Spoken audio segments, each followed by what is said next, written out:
Hello student, welcome back to my YouTube channel. बघा, आज आपण 10th सायन्सचा पार्ट 2चा जो दुसरा लेसन आहे, life processes in living organisms part 1, हा जो लेसन आहे हा स्टार्ट करणार आहोत. बघा, लेसनचं नाव आहे life processes in living organisms. Life processes म्हणजे काय आहे, तर लिव्हिंग ऑर्गॅनिझम जे आहेत, जे सजीव आहेत, त्यांच्या बॉडीमध्ये, त्यांच्या शरीरामध्ये काही प्रोसेसेस कंटिन्युअसली त्या शरीराला जिवंत ठेवण्यासाठी चालू असतात. तर त्या ज्या लाईफ प्रोसेसेस आहेत, या लाईफ प्रोसेसेस काही या लेसनमध्ये दिलेले आहेत. बघा, कोणते पॉईंट्स या लेसनमध्ये कव्हर करायचे आहेत, तर living organisms and life processes. Next बघा, some nutrients and energy efficiency, living organisms and energy production, cell division, a life process. एवढे 4 पॉईंट या लेसनमध्ये आहेत. बघा, लेसन स्टार्ट करायच्या अगोदर इथे कॅन यू रिकॉलमध्ये काही क्वेश्चन्स विचारलेले आहेत. फर्स्ट क्वेश्चन आहे, how are the food stuffs and their nutrients content useful for the body. म्हणजे आपण जे फूड घेतो, आपण जे अन्न घेतो, रोज आपण जे जेवण करतो, तर त्यामध्ये असणारं जे फूड आहे, जे अन्नपदार्थ आहेत, किंवा त्यामधून, त्या अन्नपदार्थामधून जे आपल्याला न्यूट्रियंट भेटतात, तर ते आपल्या बॉडीसाठी कशा पद्धतीने उपयोगाचे आहेत. तर बघा, आपल्या बॉडीच्या ग्रोथसाठी, डेव्हलपमेंटसाठी, परत आपल्या बॉडीला जी काही एनर्जी लागते, त्या एनर्जी रिक्वायरमेंटसाठी हे फूड स्टफ आपल्या बॉडीसाठी गरजेचे आहेत. नेक्स्ट क्वेश्चन आहे, what is the importance of balance diet for body. बॉडीसाठी जे आहे बॅलन्स डाएट का गरजेचं आहे. बघा, जे आपण वेगवेगळ्या प्रकारचे फूड घेतो, फूड कंपोनंट घेतो, प्रत्येक फूडमधून आपल्याला वेगवेगळ्या प्रकारचे न्यूट्रियंट मिळतात. तर हे जे न्यूट्रियंट आहेत, यांची एक प्रकारची विशिष्ट अशी क्वांटिटी आपल्या बॉडीमध्ये लागते. जसं की carbohydrate, protein, lipid, vitamins, minerals, हे वेगवेगळ्या प्रकारचे न्यूट्रियंट आहेत. मग आता यांची रिक्वायरमेंट आपल्या बॉडीसाठी एक विशिष्ट प्रकारे यांची रिक्वायरमेंट आहे. मग त्या पद्धतीने ती बॉडीची त्या न्यूट्रियंटची रिक्वायरमेंट पूर्ण होण्यासाठी जे फूड आहे, बॅलन्स डाएट, म्हणजे ज्याच्यामध्ये सगळ्या न्यूट्रियंटचा समावेश आहे, अशा पद्धतीचं बॅलन्स डाएट घेणं बॉडीसाठी गरजेचं आहे. थर्ड क्वेश्चन आहे, which different functions are perform by the muscles in the body. बॉडीमध्ये मसल्स ज्या आहेत, तर ते मसल्सचं काय काम आहे, तर बॉडीची मुवमेंट, बॉडीला जी फ्लेक्झिबिलिटी आहे, आपण जी मुवमेंट करू शकतो, तर ती मसलमुळे आहे. नेक्स्ट जो 4th नंबरचा क्वेश्चन आहे, what is the importance of digestive juices in digestive system. आता डायजेस्टिव्ह सिस्टीममध्ये म्हणजे स्टमक असेल, इंटेस्टाईन असेल, तर ह्या डायजेस्टिव्ह सिस्टीममध्ये आपलं फूड जे आहे डायजेस्ट होत असतं. तर ते फूड जे आपण कॉम्प्लेक्स फूड खातो, त्या कॉम्प्लेक्स फूडचं सिम्पलमध्ये कन्व्हर्जन डायजेस्टिव्ह सिस्टीम करते. त्यासाठी डायजेस्टिव्ह सिस्टीममध्ये वेगवेगळ्या प्रकारचे एन्झाईम्स असतात किंवा डायजेस्टिव्ह ज्युसेस असतात. म्हणजे त्या फूडला डायजेस्ट करण्यासाठी ते डायजेस्टिव्ह ज्युसेस जे आहेत डायजेस्टिव्ह सिस्टीममध्ये असतात.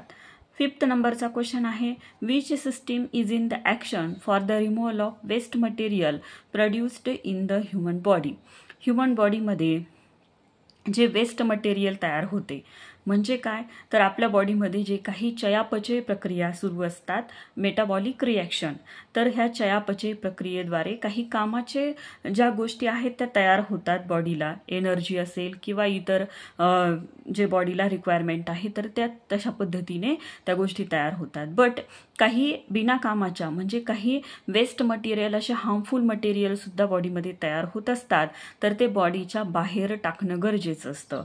तर ते बॉडीच्या बाहेर टाकण्याचं किंवा ते वेस्ट मटेरियल आपल्या बॉडीमधून कलेक्ट करण्याचं काम कोण करतं, तर कोणती सिस्टीम करते, तर एक्सक्रिटरी सिस्टीम जी आहे ती काम करते. एक्सक्रिटरी सिस्टीममध्ये कोणते ऑर्गन्स येतात, तर किडनी असेल, किडनी हा मेन ऑर्गन आहे एक्सक्रिटरी सिस्टीमचा. थोड्या प्रमाणामध्ये लंग्ससुद्धा करतं, स्किनसुद्धा करते. तर हे काही वेस्ट मटेरियल आपले बॉडीच्या बाहेर टाकण्याचं काम करतात, एक्सक्रिएशनचं काम करतात. 6 नंबरचा क्वेश्चन आहे, what is the role of circulatory system in energy production. बघा आपल्या बॉडीमध्ये एनर्जी तयार होते. आपण जे फूड घेतो तर त्या फूडमधून एनर्जी तयार होते. तर ती बॉडीमध्ये एनर्जी तयार होण्याची जी प्रोसेस आहे त्यामध्ये सर्क्युलेटरी सिस्टीम म्हणजे काय, तर आपल्या बॉडीमध्ये ब्लड जे आपलं सर्क्युलेट होत असतं, एका भागाकडून दुसऱ्या भागाकडे जात असतं ब्लड थ्रू द आर्टरीज. आणि हे जे सर्क्युलेटरी सिस्टीम आहे ती त्या ब्लडला आपल्या बॉडीमध्ये फिरतं ठेवते. मग सर्क्युलेटरी सिस्टीममध्ये कोणते ऑर्गन्स येतात, हार्ट येतं, नंतर आर्टरीज, व्हेन, कॅपिलरीज, हे एवढे ऑर्गन्स जे आहेत सर्क्युलेटरी सिस्टीममध्ये येतात. मग आता सर्क्युलेटरी सिस्टीम जी आहे जी की ब्लड आपल्या पूर्ण बॉडीमध्ये सर्क्युलेट करते, तर त्याचं एनर्जी प्रोडक्शनमध्ये काय काम आहे. बघा एनर्जी ही कशापासून तयार होते, आपण जे फूड खातो, आणि दुसरी गोष्ट म्हणजे आपण जो रेस्पिरेशनद्वारे ऑक्सिजन घेतो, ब्रिदिंगद्वारे जो ऑक्सिजन घेतो, तर ह्या दोन्हीमधून काय तयार होतं, तर फूड तयार होत एनर्जी तयार होत असते. मग एनर्जी बघा कुठे तयार होते एनर्जी, तर आपल्या बॉडीच्या प्रत्येक सेलच्या मध्ये तयार होते. आणि आपण जे फूड घेतो ते डायजेस्टिव्ह सिस्टीम त्याला डायजेस्ट करते आणि सिम्पलमध्ये त्याला कन्वर्ट करते. आणि हे जे फूड आहे सिम्पलमध्ये कन्वर्ट झालेलं फूड ब्लडमध्ये ॲब्झॉर्ब होतं आणि ब्लड जे आहे पूर्ण बॉडीमध्ये सर्क्युलेट होतं आणि बॉडीमधल्या प्रत्येक सेल ते जे फूड आहे, न्यूट्रियंट जे आहेत सेपरेट केलेले डायजेस्टिव्ह सिस्टीमने, ते न्यूट्रियंट प्रत्येक सेल घेते. आणि त्याच पद्धतीने ऑक्सिजनसुद्धा आपण जो ब्रिदिंगने ऑक्सिजन घेतो तो लंग्समधून ब्लडमध्ये जातो आणि ब्लड पूर्ण बॉडीमध्ये सर्क्युलेट होते आणि तो ऑक्सिजनसुद्धा प्रत्येक सेल ब्लडमधून घेत असते. आणि ते जे न्यूट्रियंट आहेत आणि ऑक्सिजन आहे तर यामधून एनर्जी तयार केली जाते. म्हणजे एनर्जीसाठी लागणारं जे काही फूड न्यूट्रियंट आहे आणि ऑक्सिजन आहे तो प्रत्येक सेलला प्रोव्हाइड करण्याचं काम कोण करतं, सर्क्युलेटरी सिस्टीम करते.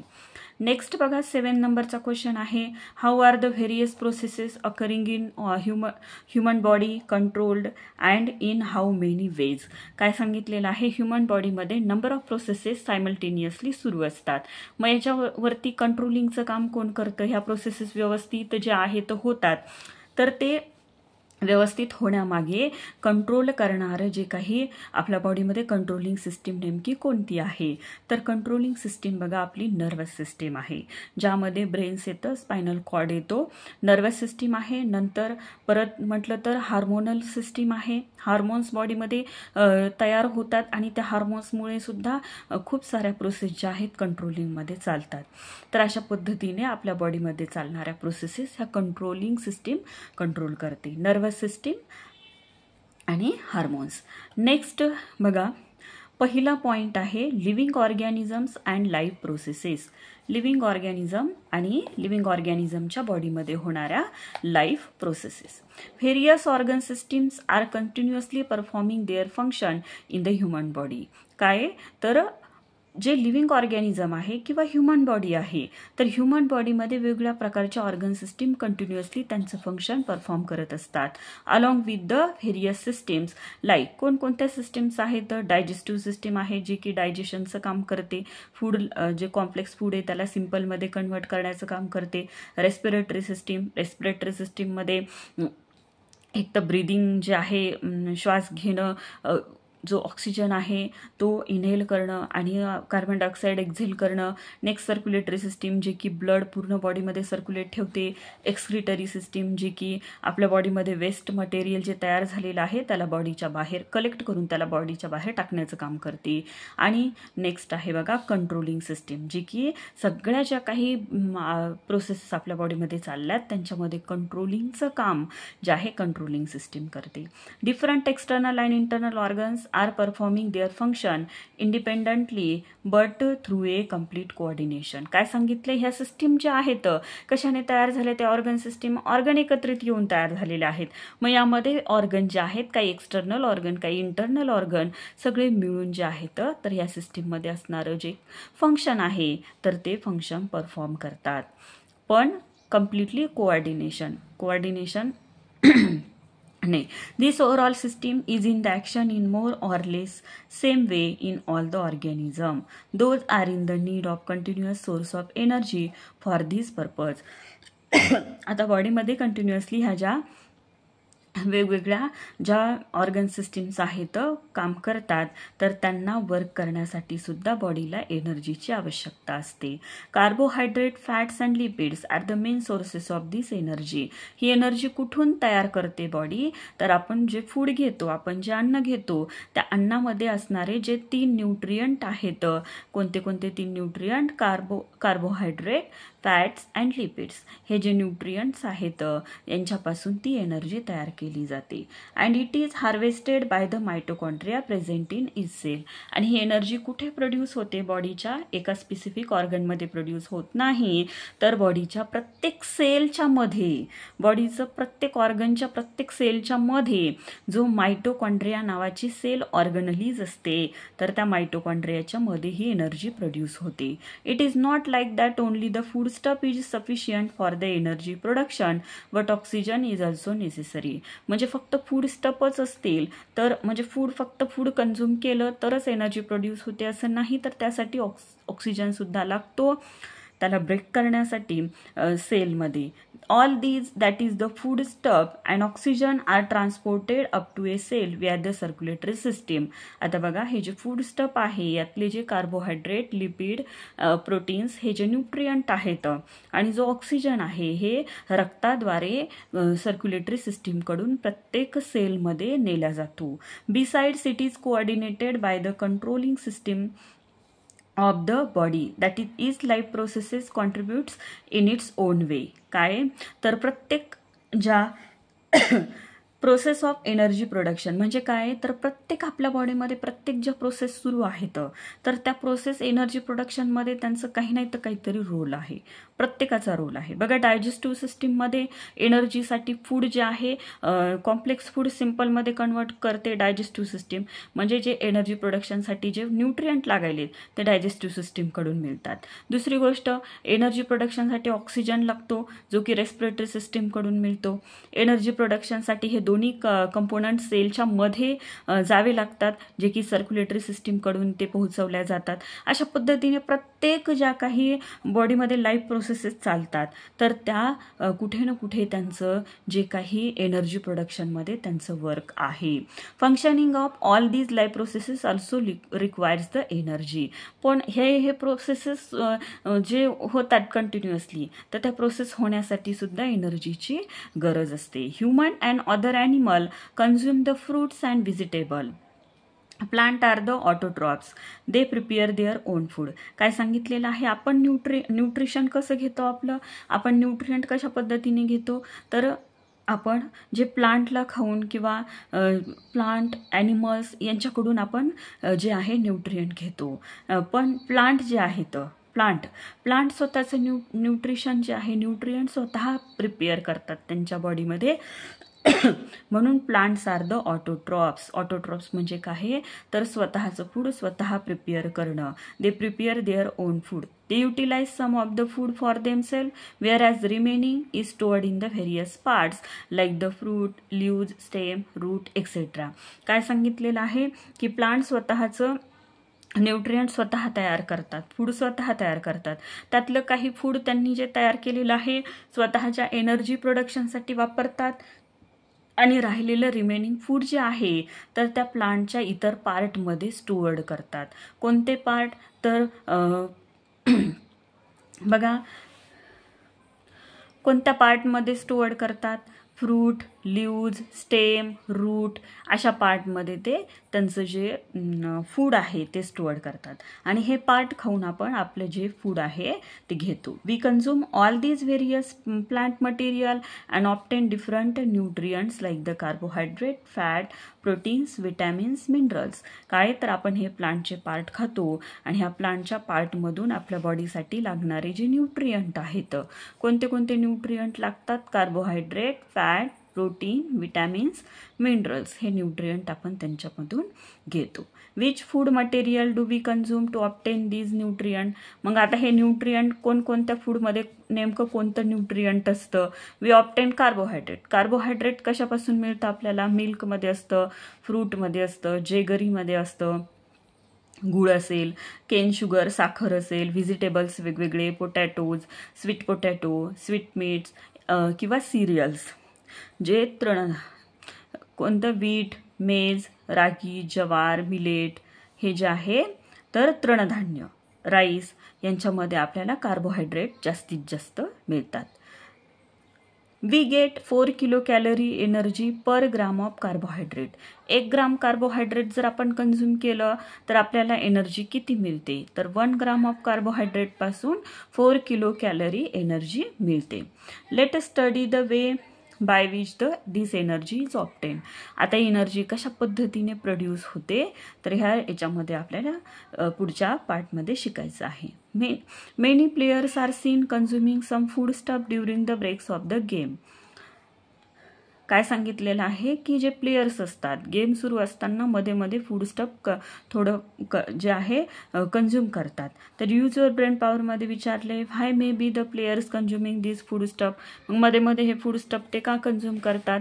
कारण जे खेळण्यासाठी एनर्जी सगळ्यात जास्त लागते तर ती एनर्जीची रिक्वायरमेंट बॉडीची पूर्ण व्हावी यासाठी मध्ये मध्ये जे आहे एनर्जी सोर्स म्हणजे एनर्जी प्रोड्यूस करण्यासाठी लागणारं जे फूड आहे तर ते मध्ये मध्ये कन्झ्युम करतात.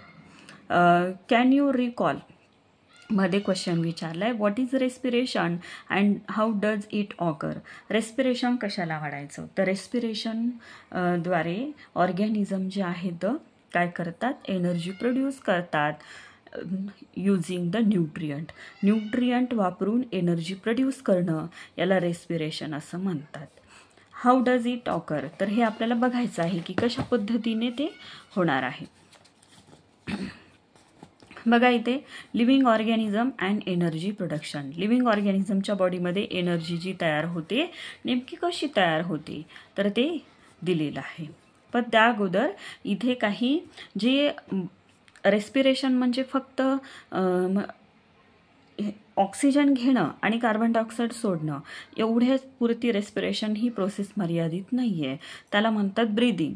रेस्पिरेशन ॲक्च्युअली जे आहे एनर्जी आपल्या बॉडीमध्ये प्रोड्यूस होते ते जे ऑक्सिजन आहे आणि जे फूड आहे यूज करून एनर्जी आपल्या बॉडीमध्ये प्रोड्यूस होते या प्रोसेसला रेस्पिरेशन असं म्हणतात. बट इथे जे ब्रीदिंगचं जे आहे ब्रीदिंगचं इथं डायग्राम इथं म्हणजे रेस्पिरेटरी सिस्टीम जी आहे त्याची डायग्राम इथं दिलेली आहे. In living organisms respiration occurs at the 2 level. काय सांगितलेलं आहे की लिव्हिंग ऑर्गॅनिझममध्ये रेस्पिरेशन 2 लेवलवरती सापडतं जसं की बॉडी लेवल आहे आणि सेल्युलर लेवल आहे. बॉडी लेवल मध्ये काय होतं तर oxygen carbon dioxide are exchange between the body and surrounding in case of the respiration occurring at the body level. Body level रेस्पिरेशनमध्ये काय आहे ऑक्सिजन नाकाद्वारे आतमध्ये इनहेल केला जातो आणि कार्बन डायऑक्साईड जो आहे एक्झेल केला जातो. या प्रोसेसला म्हणायचं body level respiration. And in the case of the respiration at cellular level जे की प्रत्येक सेलच्या मध्ये होणारे बॉडीच्या तर ते कशा पद्धतीने आहे. Food stuff are oxidise either with or without the help of oxygen. Cell लेवलचं रेस्पिरेशन कसं आहे जे फूड स्टफ आहे जे फूड आहे न्यूट्रियंट आहेत त्यांना काय केलं जातं ऑक्सिडाइज केलं जातं ब्रेक केलं जातं ऑक्सिजन वापरून किंवा विदाउट. काही जे ऑर्गॅनिझम्स आहेत ऑक्सिजन वापरत नाहीत अनएरोबिक असतात तर ते विदाउट ऑक्सिजनचं फूडला ब्रेक करणार आहेत. कशासाठी तर एनर्जी प्रोडक्शनसाठी. याला सुद्धा काय म्हणतात रेस्पिरेशन म्हणतात. पण सेल लेवलचं रेस्पिरेशन असं म्हटलं जातं. आता बघा इथं बॉडी लेवल रेस्पिरेटरी सिस्टीमची जी इथं डायग्राम दिलेली आहे त्याचं काही लेबलिंग जे आहे ते करायचे आहे. तर बघा नाकामध्ये जी पोकळी आहे त्याला म्हणतात नेझल कॅव्हिटी आणि तोंडामध्ये जी आहे त्याला म्हणतात बक्कल कॅव्हिटी असं म्हणतात. इथे समोर लॅरिंग्स आहे बघा. लॅरिंग्स व्हाईस बॉक्स आपण ज्याला म्हणतो लॅरिंग्स. आणि आपण बघा नंतर आपण जे काही श्वास घेतो ते श्वसन नलिका जी आहे त्याला आपण ट्रकिया असं म्हणतो.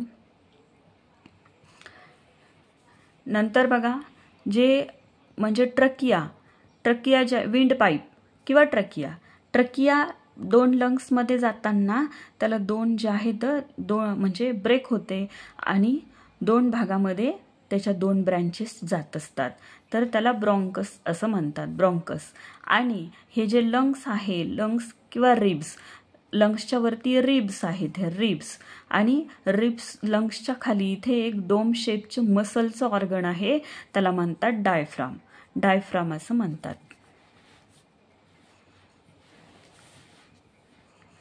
आणि इथे दिलेलं आहे बघा, लंग्सच्या मध्ये जे अशा पद्धतीचं स्ट्रक्चर आहे, बंच ऑफ ग्रेप्स सारखं, तर त्यातल्या एका जे आहेत युनिटला अल्व्हिओलाय असं म्हणायचं. नेक्स्ट दिलेलं आहे बघा, कॅन यू टेलमध्ये क्वेश्चन विचारलेले आहेत. How many atoms of the CH and O are respectively present in a molecule of glucose. Glucose बघा कार्बोहायड्रेटचं सिम्पल फॉर्म आहे, तर ग्लुकोजमध्ये कार्बन, हायड्रोजन आणि ऑक्सिजनचे किती मॉलिक्युल्स असतात, तर ग्लुकोजचा फॉर्म्युला आहे बघा C6H12O6. बघा हा ग्लुकोजचा फॉर्म्युला आहे C6H12O6. मग आता ग्लुकोजमध्ये कार्बनचे किती मॉलिक्यूल आहेत 6, हायड्रोजनचे 12 आणि ऑक्सिजनचे 6. अशा पद्धतीने हे मॉलिक्युल्स आहेत. नेक्स्ट क्वेश्चन आहे, which type of chemical bonds are present between all these atoms. मग आता हे जे कार्बन आहे, हायड्रोजन आहे, ऑक्सिजन आहे, हे एकमेकांना जे काही जोडल्या गेले तर त्याच्यासाठी मध्ये बॉन्ड, केमिकल बॉन्ड आहे, तर कोणता केमिकल बॉन्ड आहे त्यांच्यामध्ये, तर ग्लायकोसाइडिक हा केमिकल बॉन्ड त्यांच्यामध्ये आहे. थर्ड क्वेश्चन आहे, in terms of chemistry what happens actually when the molecule is oxidised. मॉलिक्यूलचं ऑक्सिडेशन होणं म्हणजे काय आहे, तर एखाद्या कंपाऊंडमधून किंवा एखाद्या एलिमेंटमधून आपण जर हायड्रोजन रिमूव्ह केला तर त्याला ऑक्सिडेशन म्हणतात. दुसरी कंडिशन, ऑक्सिजन ॲड केला त्यालाही ऑक्सिडेशन म्हणतात. आणि तिसरी कंडिशन, इलेक्ट्रॉन रिमूव्ह केला तर त्यालाही ऑक्सिडेशन असं म्हणतात. बघा, carbohydrates of the food that we consume every day are mainly utilise for the production of energy required for the daily need. काय सांगितलेलं आहे, आपल्या बॉडीमध्ये आपण जे फूड घेतो त्यातून आपल्याला वेगवेगळ्या प्रकारची न्यूट्रियंट भेटतात. त्यापैकी कार्बोहायड्रेट नावाचं जे न्यूट्रियंट आहे, बॉडी जास्त करून कार्बोहायड्रेट नावाचं न्यूट्रियंट एनर्जी प्रोडक्शनसाठी यूज करते. This energy is obtain in the form of ATP. मग ही एनर्जी कशाच्या स्वरूपामध्ये तयार होते, तर ATP नावाचं जे केमिकल आहे, तर हे ATPच्या स्वरूपात ही एनर्जी प्रोड्यूस होत असते. For this purpose glucose, a type of carbohydrate, is oxidise step by step in the cell. मग आता एनर्जी प्रोडक्शनमध्ये बघा, जर कार्बोहायड्रेट जास्तीत जास्त यूज केला जातो एनर्जी प्रोडक्शनसाठी, जो की ग्लुकोज, जो की सिंपल फॉर्म आहे कार्बोहायड्रेटचा, ग्लुकोजपासून एनर्जी कशा पद्धतीने तयार केली जाते, ग्लुकोजला ब्रेक केलं जातं, ऑक्सिडाइज केलं जातं step by step. This is called as the cellular respiration. यालाच काय म्हणतात, सेल्युलर रेस्पिरेशन असं म्हणतात. Cellular respiration occurs among the living organism by the 2 methods. 2 प्रकारे सेल्युलर रेस्पिरेशन होतं. those 2 methods are aerobic respiration, ज्यामध्ये म्हणजे एनर्जी प्रोडक्शनसाठी ऑक्सिजन इन्व्हॉल्व असतो. फूड तर लागतंच आणि ऑक्सिजनसुद्धा लागतो. तर ते जे सेल्युलर रेस्पिरेशन आहे त्याला एरोबिक सेल्युलर रेस्पिरेशन असं म्हणतात. And next anaerobic respiration. Anaerobic cellular रेस्पिरेशनमध्ये ऑक्सिजन यूज केला जात नाही. असेही काही ऑर्गॅनिझम आहेत जे की विदाऊट ऑक्सिजनचे सर्व्हाइव्ह करतात. मग त्यांच्या बॉडीमध्ये एनर्जी कशा पद्धतीने प्रोड्यूस होते, अनएरोबिक सेल्युलर रेस्पिरेशनने प्रोड्यूस होते. In aerobic cellular respiration glucose is oxidise in the 3 step. आता नेक्स्ट आपल्याला बघायचं आहे की aerobic cellular respiration, anaerobic cellular respiration कशा पद्धतीने होते.